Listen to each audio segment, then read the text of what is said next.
Class 10th का light reflection और refraction. इस चैप्टर में हमने साइन कन्वेंशन पढ़ लिया, इमेज फॉर्म्ड कनकेव की और कन्वेक्स की दोनों मिरर के हम पढ़ चुके। तो आज हम बात करते हैं मिरर फॉर्मूले की। मिरर फॉर्मूला क्या होता है हमारे पास? Mirror formula. तो मिरर फॉर्मूला किस किस का देखो यहाँ पे नाम से तो चला मिरर, तो हमने जो मिरर पढ़े कनकेव और कन्वेक्स, उनके बीच में क्या देगा? ये कोई रिलेशन देगा। तो मिरर फॉर्मूला पढ़ने से पहले हमने पिछले लेक्चर में यू, वी, एफ और आर इन सभी के बारे में पढ़ लिया था। आज एक बार फिर थोड़ा सा हम इसको रिवाइज कर लेते हैं। वी क्या होती है हमारे पास? Image distance. यू क्या होता है हमारे पास? Object distance. एफ क्या होती है हमारे पास? Focal length. और आर क्या होता है हमारे पास? रेडियस ऑफ कर्वेचर हमारे मिरर का, रेडियस ऑफ कर्वेचर। इन सभी को हमने अच्छी तरह पढ़ लिया था, मिरर के डायग्राम भी हमने पढ़ लिए थे। तो अब हम देखते हैं मिरर फॉर्मूला। तो मिरर फॉर्मूला क्या करता है? Gives a relation between u, v and f. जो यू, वी, एफ या फिर आर भी लिख सकते हैं, जो रिलेशन दे यू, वी, एफ और आर, यानी image distance, object distance, focal length और रेडियस ऑफ कर्वेचर के बीच में कोई रिलेशन देता है, उसको बोलते हैं हम मिरर फॉर्मूला। तो मिरर फॉर्मूला कैसे लिखते हैं? इसका डेरिवेशन हमारे अभी 10th के सिलेबस में नहीं है, 12th के सिलेबस में इसका डेरिवेशन आएगा। तो अभी हमें सिर्फ ये रिमेंबर रखना है। तो 1/v plus 1/u is equal to 1/f। तो इसको और भी लिख सकते हैं हम 1 क्या, v क्या है हमारे पास? क्या होती है v? Image distance. v को क्या लिख सकते हैं हम? Image distance plus 1/f, sorry 1/u यानी object distance divided is equal to 1/f यानी 1/फोकल length, focal length of the mirror. अब देखो माय डियर स्टूडेंट, हमें सभी को पता है रेडियस और फोकल लेंथ के बीच में एक रिलेशन होता है r is equal to 2f। तो यहाँ से अगर हम f की वैल्यू निकालें तो क्या आ जाएगी हमारे पास? r/2। ये वैल्यू अगर हम यहाँ पुट कर दें इस फॉर्मूले में, तो हमारे पास एक नया फॉर्मूला बनता है 1/v plus 1/u is equal to 1/f। f की जगह क्या लिख सकते हैं हम? r/2। तो r/2 यानी 2 कहाँ चला गया ऊपर, r कहाँ आ गया नीचे। तो एक मिरर फॉर्मूला हमारे पास क्या हो जाएगा? 1/v plus 1/u is equal to 2/r और 1/v plus 1/u is equal to 1/f। ये हमारे पास क्या होते हैं? मिरर फॉर्मूला होते हैं, यानी जो रिलेशन दे u, v और f या फिर r के बीच में, वो क्या कहलाएगा? Mirror formula. इसका डेरिवेशन अभी 10th क्लास में नहीं है, 12th क्लास में इसका डेरिवेशन है। तो अभी के लिए सिर्फ इसको हम क्या करेंगे? लर्न करेंगे। 1/v plus 1/u is equal to 1/f या फिर 1/v plus 1/u is equal to 2/r। अगर हमारे पास रेडियस दे रखी हो तो हम ये फॉर्मूला यूज करेंगे, फोकल लेंथ दे रखी हो ये फॉर्मूला यूज करेंगे। साइन कन्वेंशन हम सभी पढ़ चुके हैं।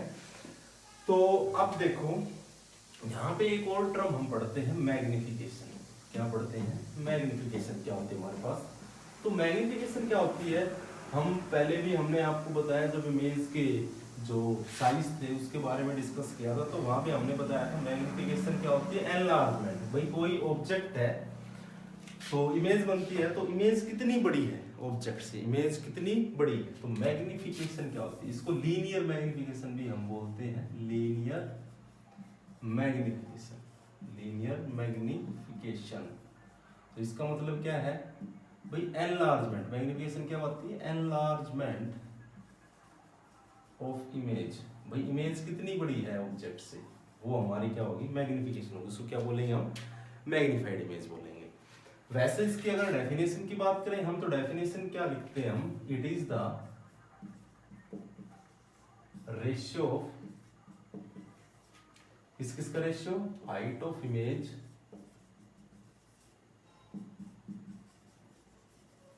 To height of object. Height of object, भाई हाइट ऑफ इमेज का रेशियो किसके साथ? हाइट ऑफ ऑब्जेक्ट के साथ। उसको हम बोलते हैं लीनियर मैग्निफिकेशन। वैसे लीनियर मैग्निफिकेशन क्या बताती है भाई? कोई इमेज कितनी बड़ी है ऑब्जेक्ट से, वो हमारी क्या होगी? मैग्निफिकेशन होगी। लेकिन अगर इसको हम डेफिनेशन अगर इसकी पढ़ें तो इसकी डेफिनेशन क्या है? रेशियो है किसका? हाइट ऑफ इमेज का, image height of the object का। तो देखो इसको नोटेशन इसकी क्या है? Small M. स्मॉल एम से इसको नोट करते, तो small m is equal to भाई हाइट ऑफ किसकी? इमेज डिवाइडेड बाई किसका ratio, height of object, height of object, height of image को किससे डिवाइड कर देते हैं हम, हाइट ऑफ ऑब्जेक्ट से। तो देखो हम इसको क्या क्या लिख सकते हैं भाई, एच आई भी लिख सकते हैं, हमने प्लेन मिरर का पढ़ाया था आपको, इमेज भाई सेम साइज होती है तो वहां पे हमने एच आई यूज किया था, तो आप एच आई यूज कर सकते हो, height of image, I stand for image, H for stand for height, नीचे एच ओ भी लिख सकते हैं। या फिर आप अनदर बुक में अलग अलग तरह की नोटेशन होती है, जैसे और भी क्या लिख सकते हैं, H two by H I, H two क्या है, हाइट ऑफ इमेज, और एच आई क्या है, हाइट ऑफ ऑब्जेक्ट, तो ये भी आप यूज कर सकते हैं। तो मैग्निफिकेशन को हम क्या लिख सकते हैं, h i by h o, या फिर आप अनदर नोटेशन यूज करना चाहो तो H2 stands for height of image और H1 stand for height of object. तो ये हमारे पास लीनियर मैग्निफिकेशन होती है।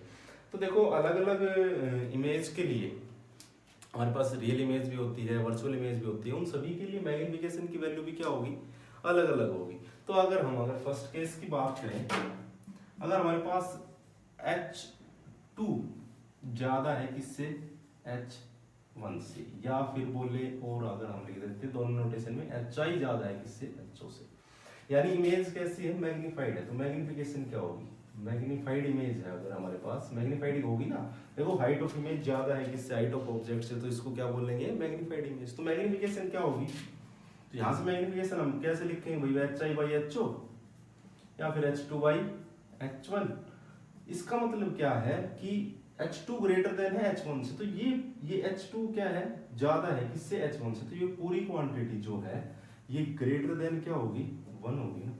तो जब भी मैग्नीफाइड इमेज बनती है तो मैग्निफिकेशन हमेशा एक से क्या होगी, ज्यादा होगी। केस फर्स्ट क्या है कि मैग्नीफाइड इमेज मान लिया H2 ज्यादा है HI से, नहीं सॉरी H1 से, या HI ज्यादा है HO से, हाइट ऑफ इमेज बड़ी है हाइट ऑफ ऑब्जेक्ट, यानी हाइट ऑफ ऑब्जेक्ट छोटा है, इमेज बड़ी है, तो वहां मैग्नीफाइड इमेज बनेगी, तो उस वक्त मैग्निफिकेशन होगी वो ऑलवेज ग्रेटर देन क्या होगी, 1 होगी। सेकंड केस की अगर हम और बात करें, तो मान लिया हमारे पास सेम साइज की इमेज बन रही है, तो H2 अगर इक्वल है H1 के या फिर HI इक्वल है HO के, तो इस वक्त देखो ये दोनों क्वांटिटी क्या हो जाएंगी, इक्वल हो जाएंगी, तो मैग्निफिकेशन जो है HI बाई HO 1 के इक्वल हो जाएगी, दोनों इक्वल है ना सेम साइज, तो HI बाई HI कट गए, क्या बचा 1, मैग्निफिकेशन क्या होगी उस वक्त 1 होगी। तो कभी भी अगर सेम साइज की इमेज बनती है तो मैग्निफिकेशन किसके इक्वल होती है, 1 के इक्वल होती है। अगर थर्ड केस की बात करें, अगर HO ज्यादा है किससे, HI से, या फिर H1 ज्यादा है किससे, H2 से, हाइट ऑफ ऑब्जेक्ट ज्यादा है हाइट ऑफ इमेज से, तो यहाँ पे मैग्निफिकेशन अगर लिखे तो देखो HI कम है HO से, तो इसका मतलब क्या है, HI बाई HO या H2 बाई H1, ये क्वांटिटी ज्यादा है और ये क्या है, कम है, तो मैग्निफिकेशन लेस देन क्या होगी, 1 होगी। जब ये क्वांटिटी बहुत ज्यादा है तो पूरे को अगर डिवाइड करेंगे तो लेस देन 1 ही मिलेगा ना। मान लीजिए यहाँ कितना है 4, यहाँ कितना है 2 है, यहाँ कितना है 4, HI या H1 ना सॉरी HO या H1, हाइट ऑफ ऑब्जेक्ट ज्यादा है, हाइट ऑफ ऑब्जेक्ट H1 ज्यादा है, तो ये क्वांटिटी मान लिया 4 है, ये 2 है, तो 4 डिवाइडेड बाई 2, ये पूरी क्वांटिटी 1 से क्या मिलेगी, कम मिलेगी, तो 1 से कम मिलेगी, तो मैग्निफिकेशन क्या हो जाएगी, लेस देन 1। यहाँ पे magnification greater than 1, less than 1, ये मैग्निफिकेशन हमारी लेस देन 1। तो मैग्निफिकेशन लेस देन 1 किसके केस में होगी, जब HI किसके इक्वल होगा, नहीं सॉरी HO ज्यादा होगा HI से, इक्वल होगी जब H2 या H1 की इक्वल हो, या height of image height of object की इक्वल हो, या फिर HI ग्रेटर देन हो HO से, तो उस वक्त मैग्निफिकेशन क्या होगी, अगर ये क्वांटिटी कम है तो ओवरऑल क्वांटिटी 1 से ज्यादा मिलेगी, यहाँ 2 है यहाँ 4 है, तो 4 डिवाइडेड बाई 2 कितना मिलेगा 2, तो 1 से ज्यादा है ना, मैग्निफिकेशन ग्रेटर देन 1, इसमें मैग्निफिकेशन लेस देन। अब अगर देखो ये तो हमने साइज के बारे में बताया, अब अगर हम बात करें रियल इमेज या वर्चुअल इमेज के लिए, तो उसमें जो हमारे पास मैग्निफिकेशन है वो पॉजिटिव होगी या नेगेटिव। देखो height of image height of object क्या हो सकते हैं, पॉजिटिव होगा, ये हाइट ऑफ इमेज पॉजिटिव भी हो सकती है और नेगेटिव भी हो सकती है। हाइट ऑफ ऑब्जेक्ट ऑलवेज क्या होगा, पॉजिटिव, क्योंकि ये हमारा मान ले प्रिंसिपल एक्सिस, तो ऑब्जेक्ट को हमेशा ऐसे रखा होता है ना, तो हाइट अपवर्ड हम हमेशा कैसे यूज करते हैं, पॉजिटिव यूज करते हैं। और हाइट ऑफ इमेज नीचे भी हो सकती है, रियल होगी तो नीचे होगी, और वर्चुअल होगी तो वो सीधी होगी। वर्चुअल इमेज हमेशा कैसे होती है, erect, virtual image is always erect, मतलब सीधी, तो वो वहाँ पे HI क्या यूज करेंगे हम, पॉजिटिव। लेकिन जब रियल इमेज होगी तो वो इन्वर्टेड होगी, उल्टी होगी, हमने रखा है ऐसे, दिखेगा कैसे वैसे, तो हाइट डाउनवर्ड क्या लेंगे, नेगेटिव। तो उस वक्त जो मैग्निफिकेशन वो चेंज हो रही है। तो हम बात करते हैं for real image, for real image. तो रियल इमेज के लिए मैग्निफिकेशन अगर हम लिखें, एक बार और देखो ये फॉर्मूला जो हमने लिखा है m equal to h i by h, इसको हम और भी एक और फॉर्मूले से हम लिखते हैं। तो मान लो देखो हमारे पास कनकेव मिरर है, तो ये सेंटर है, ये हमारा फोकस है, ये पोल है। मान लो सेंटर पे कोई ऑब्जेक्ट रखा है, ये यहाँ से पैरेलल हुई, फोकस से पास होगी, दूसरी फोकस से पास हुई, ये क्या होगी, पैरेलल होगी। तो ए पी कोई ऑब्जेक्ट लिया तो उसकी इमेज बन गई हमारे पास ए डैश बी डैश। ठीक है, तो देखो हमारे पास यहाँ पे अगर मैं एक रेज को पोल से और पास कर देता हूँ, तो ये रेज पोल से पास होगी। अब देखो हमारे पास एक ट्राइंगल तो बन गई ए बी पी, और एक ट्राइंगल बन गई A dash B dash P. A B P या फिर बोले A dash B dash P, दोनों ट्राइंगल क्या है, सिमिलर है, सिमिलर ट्राइंगल है। तो इनको हम कैसे लिख सकते हैं, 10th क्लास में भी हमने पढ़ा था कि इनको हम किसके फॉर्म में लिख सकते हैं, प्रोपोर्शन, रेशियो की फॉर्म में। 10th क्लास के अंदर 6 चैप्टर के अंदर हम थ्योरम पढ़ते हैं कि जब दो ट्राइंगल सिमिलर हो तो उनकी साइड को हम रेशियो की फॉर्म में लिख देते हैं, प्रोपोर्शन के फॉर्म में लिख देते हैं। यानी साइड का रेशियो लिया, वो किसके इक्वल होगा, दो और दो साइड है ट्राइंगल की उनके इक्वल होगा। तो देखो हमारे पास A B P and triangle A dash B dash P. देखो ए बी पी दोनों ट्राइंगल में अलग अलग बना देता हूँ, थोड़ा समझने की कोशिश करना। ए बी पी और एक ये triangle A dash B dash P, a dash B dash P, दोनों ट्राइंगल क्या है, सिमिलर। तो जब दो ट्राइंगल सिमिलर होती है तो उनको हम कैसे लिखते हैं, उनकी साइड के रेशियो का क्या लिखते हैं, प्रोपोर्शन में लिखते हैं। रेशियो क्या होते हैं, प्रोपोर्शन में, यानी वो प्रोपोर्शनल होंगे, एक दूसरे के इक्वल होंगे रेशियो। तो देखो ए बी, यहाँ से अगर दोनों ट्राइंगल हैं ए बी पी और A dash B dash P are similar, so we can write this in a form of ratio. Ratio के प्रोपोर्शन में लिखते हैं। तो देखो ए डैश बी डैश, अब ये साइड है किसके इक्वल होगी, इसके इक्वल, यानी इसका रेशियो इसके साथ और इसका रेशियो किसके साथ, इसके साथ। तो A dash P divided by A P. देखो ए डैश बी डैश, ये ए डैश है, ये बी डैश है, ए डैश बी डैश इसके इक्वल होगी, तो इसका रेशियो इसके साथ, A dash B dash by A B, इसका रेशियो इसके साथ। तो देखो अब यहाँ पे अगर हम वैल्यू पुट करें यू वी की, तो देखो ए डैश बी डैश हमारे पास क्या है, हाइट ऑफ क्या है, इमेज बन रही है ना, नीचे क्या है, ये इमेज है, तो हाइट ऑफ इमेज। तो हाइट डाउनवर्ड है तो हम इसे क्या लेंगे, इसको नेगेटिव, तो h i, negative sign use किया हमने। अब ये देखो ए बी क्या है, हाइट ऑफ ऑब्जेक्ट, तो क्या है अपवर्ड, तो क्या लेंगे इसको, plus h is equal to a dash P. A dash p क्या है हमारे पास, देखो इमेज पोल से इमेज बन रही है ना, ये ए डैश में क्या क्या है, सेंटर में इमेज बन, तो इमेज है ये, तो इसको क्या लिखेंगे बी।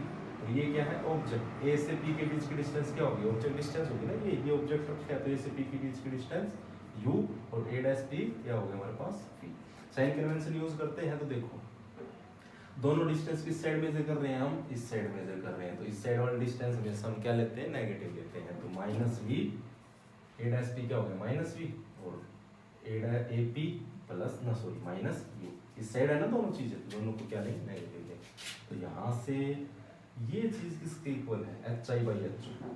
अगर इस नेगेटिव को देखो, ये नेगेटिव नेगेटिव कैंसिल, तो ये एच ओ तो पॉजिटिव था, अब ये नेगेटिव बच गया, तो इस चीज को हम क्या लिख सकते हैं, h i by h o is equal to, इस माइनस उस साइड भेज दे क्योंकि ये तो कैंसिल हो गए दोनों, तो माइनस वी बाई यू। अब ये चीज किसके इक्वल होती है हमारे पास, मैग्निफिकेशन की। तो मैग्निफिकेशन के लिए एक फॉर्मूला हम और क्या लिख सकते हैं, यहाँ से हमें मैग्निफिकेशन के लिए एक फॉर्मूला क्या मिला, m is equal to h i by h o, वो किसके इक्वल आया हमारे पास, माइनस वी बाई यू के। तो एक फॉर्मूला हम मैग्निफिकेशन का ये भी यूज कर लेते हैं। कुछ नहीं किया हमने, सेंटर पे ऑब्जेक्ट रखा, कोई भी अगर हमारे पास डायग्राम 6 डायग्राम, तो 6 डायग्राम में कोई भी 2 ट्राइंगल कंसीडर करो, उनको सिमिलर लिखेंगे, सिमिलर ट्राइंगल होंगे तो उनको रेशियो की फॉर्म में लिखेंगे, वहां से सेम रिजल्ट यही मिलेगा, h i by h o किसके इक्वल होगा, माइनस वी बाई यू के। तो हमारे पास एक और मैग्निफिकेशन का फॉर्मूला क्या आया भाई, मैग्निफिकेशन है वो h i by h o के इक्वल तो है, लेकिन माइनस वी बाई यू के भी क्या होगी, वो इक्वल होगी। अब रियल इमेज के लिए देखते हैं। तो देखो रियल इमेज में मैग्निफिकेशन लिखे हैं, तो रियल इमेज कैसी होती है, हमारे पास ये कनकेव मिरर है, तो ये ऑब्जेक्ट क्या होता है, इमेज कहाँ बनते हैं, नीचे। अभी जो हमने डायग्राम बनाया वो कैसी इमेज थी, एक्चुअल इंटरसेक्शन था दो रेज का, तो वो कैसी थी, रियल इमेज। अब वो रियल इमेज जो होती है हमेशा उल्टी होती है, तो ये ऑब्जेक्ट अपवर्ड हो गया, तो हाइट ऑफ इमेज, ये हाइट ऑफ इमेज होगी, ये हाइट ऑफ ऑब्जेक्ट। तो हाइट ऑफ इमेज ऑलवेज क्या लेंगे हम, नेगेटिव, और हाइट ऑफ ऑब्जेक्ट क्या होगा, पॉजिटिव। तो मैग्निफिकेशन यहाँ से ओवरऑल क्या आया हमारे पास, नेगेटिव। तो फॉर रियल इमेज मैग्निफिकेशन हमेशा कैसी होती है, नेगेटिव होती है।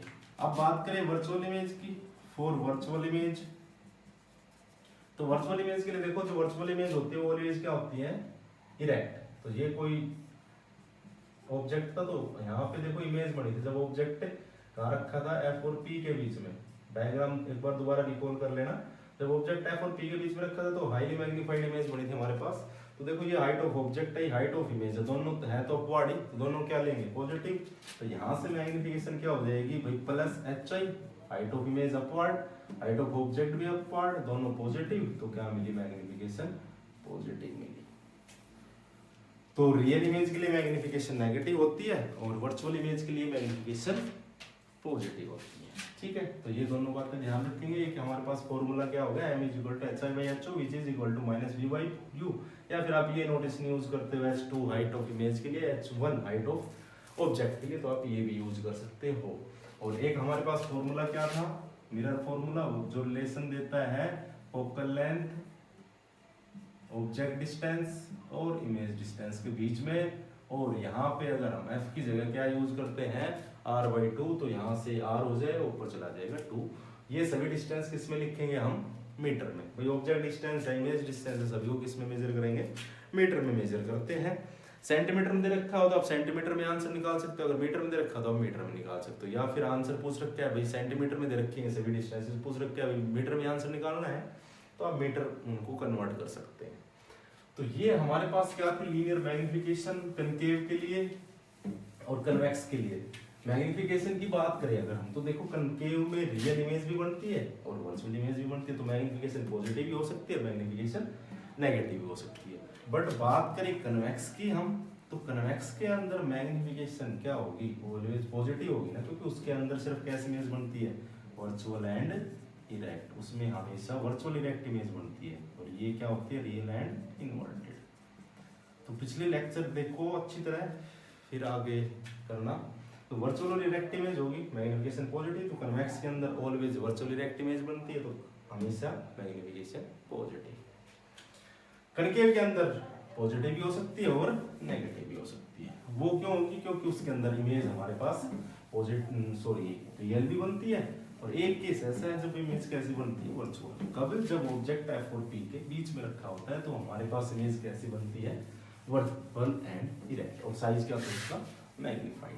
ठीक है, तो ये कुछ इंपॉर्टेंट बातें थी। अब देखो हम इनके ऊपर न्यूमेरिकल कैसे करेंगे। न्यूमेरिकल अगर इनके ऊपर आ जाता है, सीबीएसई के अंदर न्यूमेरिकल पक्का पूछा जाता है, एचबीएसई में भी न्यूमेरिकल इलेक्ट्रिसिटी से या इससे एक न्यूमेरिकल देखने को मिलता है। सीबीएसई में 101% यहाँ से न्यूमेरिकल आता है। अब की बार जो पेपर था साइंस का, उसके अंदर भी न्यूमेरिकल था, वो भी हम कराएंगे। तो अभी देखो अगर हम कोई न्यूमेरिकल की बात करें, तो देखो हमारे पास दे रखे हैं concave mirror produce 3 times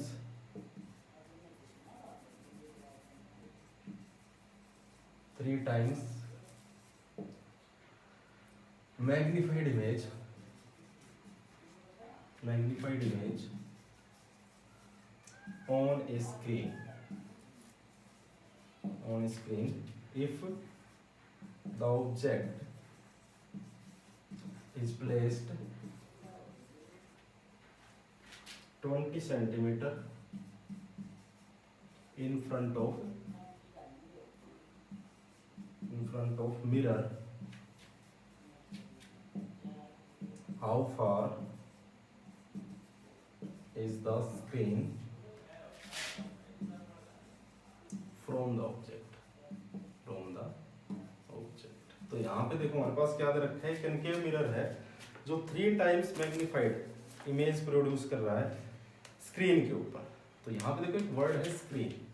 screen के ऊपर मैंने सबसे पहले लेक्चर में बताया था स्क्रीन की इमेज कैसे बनती है, रियल इमेज बनती है। अब ऑब्जेक्ट जो प्लेस कर रखा है इन फ्रंट ऑफ मिरर कितनी दूर रखा है, 20 सेंटीमीटर। तो हमने बताना है how far is the screen from the object. तो ऑब्जेक्ट से स्क्रीन कितनी दूर रखी होगी, हमारे पास ऑब्जेक्ट डिस्टेंस दे रखी है। अब इमेज कहाँ बन रही है, स्क्रीन के ऊपर। तो क्या फाइंड करना है, देखो मान लिया कैसे दे रखा है भाई 3 टाइम्स मैग्नीफाइड इमेज बन रही है स्क्रीन के ऊपर। तो स्क्रीन के ऊपर कब बनेगी, जब इमेज कैसी होगी, रियल। रियल इमेज किसमें बनती है, कनकेव मिरर में। तो ये दे रखा है 20 सेंटीमीटर दूर रखा है ऑब्जेक्ट। तो पोल से मेजर करेंगे तो ये मान लिया 20 सेंटीमीटर है। तो ये क्या है, हमारी ऑब्जेक्ट डिस्टेंस है ना, ऑब्जेक्ट रखा है। हमने फाइंड करना है how far is the screen from the object. तो स्क्रीन कहाँ रखी होगी, जो इमेज बनेगी हमारे पास रियल इन्वर्टेड, तो स्क्रीन कहाँ रखी होगी। तो स्क्रीन कहाँ रखी होगी मतलब क्या फाइंड करना है हमने, इमेज डिस्टेंस। क्या फाइंड करनी है, इमेज डिस्टेंस। तो देखो इमेजिनेशन यहाँ बहुत जरूरी है, सोचना बहुत जरूरी है। देखो कनकेव मिरर है, लिख भी रखा है यहाँ कनकेव मिरर, लेकिन अगर बोल दिया स्क्रीन पे इमेज बन रही है तो इमेज रियल होगी। रियल होगी तो कहाँ बनेगी, वो कनकेव में बनेगी। कन्वेक्स में तो वर्चुअल बनती है, कनकेव में रियल बनती है और वर्चुअल बनती है। तो कनकेव मिरर है 20 सेंटीमीटर, ऑब्जेक्ट रखा है 20 सेंटीमीटर। तो ये ऑब्जेक्ट डिस्टेंस होगी। फाइंड करनी है how far is the screen from the object. तो इमेज डिस्टेंस फाइंड करनी है। हमारे पास क्या क्या गिवन है, क्या लिखेंगे, न्यूमेरिकल सोल्व करते टाइम क्या लिखना है, सबसे पहले लिखेंगे गिवन क्या क्या है। तो हमारे पास क्या गिवन है, ऑब्जेक्ट डिस्टेंस यानी यू कितनी, 20 सेंटीमीटर। तो यू को हम क्या लेंगे, वही साइड है तो हमेशा क्या लेंगे, नेगेटिव होगा। फाइंड करना है v, और मैग्निफिकेशन दे रखी है हमारे पास 3 times magnified image on a screen. Magnification दे रखी है हमारे पास 3 टाइम्स मैग्नीफाइड इमेज। अब रियल इमेज है तो रियल इमेज के लिए मैग्निफिकेशन हमने बताई थी क्या होती है, नेगेटिव। ये सभी चीजें याद करनी है तभी हम न्यूमेरिकल सोल्व कर पाएंगे। तो मैग्निफिकेशन हमारे पास कितनी होगी, 3। अब देखो मैग्निफिकेशन की यूनिट क्यों नहीं होती, क्योंकि मैग्निफिकेशन में ऊपर भी हाइट है नीचे भी हाइट है। तो दोनों, ये भी मीटर में मान लिया, ये भी मीटर में या सेंटीमीटर, तो मीटर से मीटर कैंसिल। तो मैग्निफिकेशन कैसी क्वांटिटी होगी, यूनिट लेस क्वांटिटी। यहाँ पे पिछले वाले नोट्स में लिख रहे हैं ना, magnification is unit less quantity. Magnification कैसी क्वांटिटी है, यूनिट लेस, क्योंकि इसके अंदर दोनों क्या है, हाइट है। तो दोनों क्या हो जाएंगे, एक दूसरे को कैंसिल कर देंगे। तो मैग्निफिकेशन क्या हो जाएगी, यूनिट लेस। तो अब देखो यहाँ ये चीजें गिवन है, मैग्निफिकेशन -3 टाइम्स मैग्नीफाइड इमेज है स्क्रीन के ऊपर। तो रियल इमेज है स्क्रीन पे, रियल इमेज की मैग्निफिकेशन नेगेटिव होगी क्योंकि हाइट ऑफ ऑब्जेक्ट और हाइट ऑफ इमेज क्या होगी, डाउनवर्ड। रियल इमेज है, ऑब्जेक्ट क्या होगा, पॉजिटिव। तो positive negative bye positive, negative मिला। मैग्निफिकेशन नेगेटिव, तो मैग्निफिकेशन -3। यू दे रखा है 20 सेंटीमीटर। यू कितना दे रखा है हमारे पास, 20 सेंटीमीटर। अब ऑब्जेक्ट इस साइड रखेंगे तो -20 होगा, v फाइंड करना है। तो देखो हमारे पास अभी हमने रिलेशन लिखा m = -v/u लिखा था। ये किसके इक्वल होता है, hi/ho के। तो यहाँ पे हमारे पास ना hi दे रखा है ना ho दे रखा है। हमारे पास पूछ रखे है v की वैल्यू। तो मैग्निफिकेशन भी है हमारे पास, u भी है, तो वैल्यू पुट कर देते हैं। -3 = -v/u की वैल्यू कितनी है, -20 सेंटीमीटर। तो माइनस से माइनस कैंसिल, यहाँ से v की वैल्यू कितनी आ जाएगी भाई, 20 × 3 यानी -16। कितनी आ गई, -16 सेंटीमीटर। अब ये तो आ गई हमारे पास v की वैल्यू। अब इसमें पूछ रखा है how far is the screen from the object. How far is the screen object से कितनी दूर है। क्या पूछ रखा है, स्क्रीन ऑब्जेक्ट से कितनी दूर है। ये डिस्टेंस कौन सी आई है, ये तो आई यहाँ से जिस साइड इमेज बनती है। अब रियल इमेज बनेगी तो इस साइड बनेगी, तो यहाँ से इमेज के बीच की डिस्टेंस आई ये 60। तो मान लीजिए ये 20 है, एक बार समझने की कोशिश करना। यहाँ पे पूछ रखे how far is the screen from the object. Screen object से कितनी दूर रखी है, how far is the screen from the object. तो ये तो मान लिया हमारा ऑब्जेक्ट है 20 सेंटीमीटर। इमेजिनेशन बहुत इंपॉर्टेंट है यहाँ। तो ये ऑब्जेक्ट है, अब यहाँ से पोल से बन रही है ना 60 सेंटीमीटर, इस साइड बनेगी तभी तो नेगेटिव होगा। हमारा आंसर क्या है, बिल्कुल ओके करेक्ट है, क्योंकि -16 आ रहा है, रियल इमेज इस साइड बनेगी तो -16 ऐसे आना है। तो 16 क्या होगा, मान लीजिए 20 है तो यहाँ से 40, यहाँ पे अप्रोक्सीमेट ले लेते हैं, अब ये 60 होगा। तो ये आ गया हमारे पास इमेज डिस्टेंस, ये आ गई ऑब्जेक्ट डिस्टेंस। अब न्यूमेरिकल में क्या पूछ रखा है, how far is the screen from the object. तो ऑब्जेक्ट से स्क्रीन कितनी दूर है, यहाँ पे मान लिया स्क्रीन है, तो ये ऑब्जेक्ट हो गया, ऑब्जेक्ट से स्क्रीन, तो 60 में से क्या माइनस कर देंगे 20, तो कितना आ गया, स्क्रीन से ऑब्जेक्ट के बीच की डिस्टेंस क्या होगी, ये हमारे पास ऑब्जेक्ट है, ये हमारी स्क्रीन है, तो कितनी आ गई 14 सेंटीमीटर। 60 में से क्या माइनस कर देंगे 20, तो ये आ गई 14 सेंटीमीटर, तो -14, या फिर अभी यहाँ साइन कन्वेंशन यूज नहीं करेंगे क्योंकि हम तो अभी लिख रहे हैं, साइड लिख रहे हैं, तो -14 ही होगा यहाँ तो ये कितना हो गया 14 सेंटीमीटर। तो ये आ गया हमारे पास स्क्रीन के बीच में और ऑब्जेक्ट के बीच में डिस्टेंस। वो हमने शुरू में थोड़ा सा रॉन्ग पढ़ लिया था, वो डिस्टेंस पूछ रखे स्क्रीन के बीच में और ऑब्जेक्ट के बीच में। हमने बताया था कि भाई डिस्टेंस बतानी है पोल से स्क्रीन की, लेकिन यहाँ पूछ रखा है ऑब्जेक्ट से स्क्रीन के बीच की डिस्टेंस, तो कितनी होगी 40 सेंटीमीटर। कुछ नहीं किया हमने, यू दे रखा है, वी फाइंड करना था, मैग्निफिकेशन रियल इमेज के लिए इधर नेगेटिव होगी तो -3 हो गया,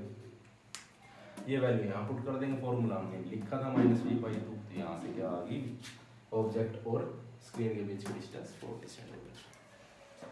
इस पे एक और न्यूमेरिकल देखो, न्यूमेरिकल भी प्रैक्टिस करेंगे तब अच्छी तरह से आ जाएंगे, प्रैक्टिस करना बहुत जरूरी है, न्यूमेरिकल की प्रैक्टिस करो बार बार, समझ नहीं आता तो प्रॉब्लम है, अगर कोई क्वेरी है तो मैसेज कर सकते हो, न्यूमेरिकल की प्रैक्टिस बहुत जरूरी है। अब देखो अगर कोई और न्यूमेरिकल हम अलग टाइप का करते हैं तो उसके अंदर कैसे करेंगे, तो देखो सीबीएसई के अंदर ये आया हुआ क्वेश्चन है, सैंपल पेपर 2017 के अंदर एक ऑब्जेक्ट दे रखा है, उसकी हाइट है, मैं यहाँ न्यूमेरिकल नहीं लिख रहा, मैं यहाँ पे जो गिवन है वो चीज़ लिख रहा हूँ, मैं आपको बताता जाऊँ, आप यहाँ नोट कर लेना।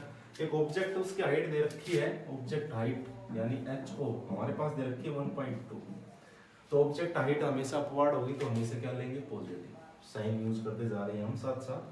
Placed before A concave mirror, कहाँ रखा है कनकेव मिरर के सामने, ये 1.2 कनकेव मिरर के सामने रखा है। फोकल लेंथ दे रखी है इसकी 20 सेंटीमीटर, फोकल लेंथ कितनी दे रखी है 20 सेंटीमीटर, तो कनकेव की फोकल लेंथ क्या होती है भाई, इस साइड होगी ना, ये इमेज नहीं सॉरी पैरेलल रेज मीट कर रही है फोकल लेंथ, तो नेगेटिव यूज करें तो -20, साइन कन्वेंशन का यूज करना है यहाँ हर जगह। तो वही एक ऑब्जेक्ट की हाइट 1.2 सेंटीमीटर कनकेव के सामने रखा है और इसकी फोकल लेंथ 20 सेंटीमीटर है, so that real image is formed, क्या बन रही है रियल इमेज फॉर्म हो रही है at a distance of 60 centimetre, कहाँ पे 60 सेंटीमीटर पे रियल इमेज इस साइड बनेगी कनकेव में, तो 60 सेंटीमीटर पे इमेज बन रही है, तो इमेज डिस्टेंस कितनी दे रखी है 16 सेंटीमीटर। अब इसको क्या लेंगे हम नेगेटिव लेंगे, क्योंकि इमेज किस साइड बनेगी इस साइड बनेगी, इस साइड वाला डिस्टेंस हम नेगेटिव लेते हैं। तो फाइंड करना है position of object, position of object यानी यू फाइंड करना है, और क्या फाइंड करना है height of image, sorry height of image. एक बार फिर देख लो क्या दे रखा है, एक ऑब्जेक्ट है जिसकी हाइट इतनी है, कनकेव मिरर के सामने रखा है और उसकी फोकल लेंथ 60 सेंटीमीटर दे रखी है, तो हमने फाइंड करना है कि ऑब्जेक्ट डिस्टेंस कितनी होगी, और नहीं सॉरी हाँ ऑब्जेक्ट डिस्टेंस मतलब ये 1.2 सेंटीमीटर हाइट का ऑब्जेक्ट कितनी डिस्टेंस पे रखा होगा, तब इसकी इमेज कितनी बन रही है 60 सेंटीमीटर होगी, रियल होगी तो नेगेटिव यूज करेंगे, फोकल लेंथ भी नेगेटिव होगी कनकेव की, तो हाइट ऑफ इमेज फाइंड करनी है और ऑब्जेक्ट डिस्टेंस फाइंड। तो यहाँ पे देखो मिरर फॉर्मूला यूज कर सकते हैं हम, तो 1/v plus 1/u is equal to 1/f। क्या क्या गिवन है, फोकल लेंथ गिवन है, इमेज डिस्टेंस, तो u तो फाइंड हो जाएगा अपने आप, ठीक है। तो यहाँ पे देखो अब ये 1.2 मीटर है, ये 20 सेंटीमीटर है, ये 60 सेंटीमीटर है, तो इनको हम किस में कन्वर्ट कर सकते हैं। अभी हाइट ऑफ इमेज ऑब्जेक्ट का तो कोई जिक्र है नहीं, अभी तो हमने u फाइंड करना है, तो यहाँ पे सेंटीमीटर है तो इसको फिर सेंटीमीटर में कन्वर्ट कर लेंगे, तो लास्ट में इसको सेंटीमीटर में कर लेते हैं। पहले अभी यहाँ से देखो 1/v कितना 1/60 -60 प्लस 1/u हमने फाइंड करना है, हम फाइंड करेंगे, और 1/f कितना हो गया 1/-20। 1/u की वैल्यू क्या आ जाएगी हमारे पास 1/-20, ये उस साइड जाके प्लस हो जाएगा 1/16, तो 1/u इज इक्वल टू ये किसके इक्वल आ रहा है हमारे पास 1/30, तो u की वैल्यू कितनी आ गई -30 आएगा, एक बार आप सोल्व करके देख लेना 1/-30, तो u की वैल्यू कितनी आ गई। अब इसको क्या करें हमें तो क्या चाहिए u की वैल्यू चाहिए ना, तो -13 सेंटीमीटर, इसमें आ गई सेंटीमीटर, तो -13 सेंटीमीटर पर रखेंगे तब हमें क्या मिलेगा, ऑब्जेक्ट को अगर -30 सेंटीमीटर यानी 30 सेंटीमीटर यहाँ रख रहे हैं तब उसकी इमेज मिलेगी हमें 60 सेंटीमीटर पे वो रियल होगी। तो ये तो आ गई यू की वैल्यू, फाइंड करनी है हाइट ऑफ इमेज। तो हमारे पास फॉर्मूला क्या होता है, HI/HO is equal to -V/U। Magnification किसके इक्वल होती है, HI/HO is equal to V/U। तो यहाँ से HO भी है हमारे पास, V भी है, U भी है, तो सारी वैल्यू पुट कर देते हैं। तो यहाँ से क्या फाइंड हो जाएगा हमारे पास, मैग्नीफिकेशन फाइंड हो जाएगी। ठीक है, मैग्नीफिकेशन फाइंड होगी तो वहां से हम क्या लिख सकते हैं, HI/HO V/U। तो यहाँ से यूज कर लेते हैं हम, हाइट ऑफ इमेज फाइंड करनी है तो height of image is equal to height of object दे रखा है हमारे पास 1.2 मीटर दे रखा है, 1.2 मीटर। तो यहाँ से अगर हम लिखें इसको सेंटीमीटर में करना चाहें तो 1.2 को क्या लिख सकते हैं हम, 1.2 मीटर दे रखा है, इसको सेंटीमीटर में करेंगे तो 1.2 डिवाइडेड बाई 100, तो ये हो गया इतना। तो यहाँ से HO की वैल्यू पुट करो और V और U की है ही, तो हाइट ऑफ इमेज हमारे पास क्या हो जाएगी, फाइंड हो जाएगी। या फिर अगर एक और फॉर्मूला है हमारे पास कि V/U करें अगर हम, तो V/U क्या हो जाएगा, ये न्यूमेरिकल के अंदर 1/2 सेंटीमीटर ही है, इसको कन्वर्ट भी कर सकते हो आप। तो यहाँ से V/U करें तो V/U क्या हो जाएगा, V की वैल्यू कितनी है -16, U की वैल्यू कितनी आई है -30। तो ये क्या आ गया हमारे पास, HI/HO इज इक्वल टू 2। तो यहाँ से HI किसके इक्वल आ गया, 2 टाइम्स HO का। देखो अगर वैसे आप कन्वर्ट नहीं करना चाहो तो यहाँ से HI/HO किसके इक्वल है, -V/U के, तो V की वैल्यू -16, U की वैल्यू -30। ठीक है, और यहाँ से कैंसिल हो जाएगा। अब देखो एक ऑलरेडी माइनस यहाँ भी है तो एक माइनस ही होगा, ये माइनस से तो माइनस कैंसिल हो गया, -60 -30 तो कैंसिल हो गया, माइनस ऑलरेडी पहले फॉर्मूले में भी होता है। तो यहाँ से आ गई -2, तो HI किसके इक्वल आ गया, 2 टाइम्स -HO। तो यहाँ से HI is equal to 2 into value HI की, HO की 1.2, तो HI कितना आ गया, 2 2 4 -2.4 मीटर। तो ये आ गया हमारे पास हाइट।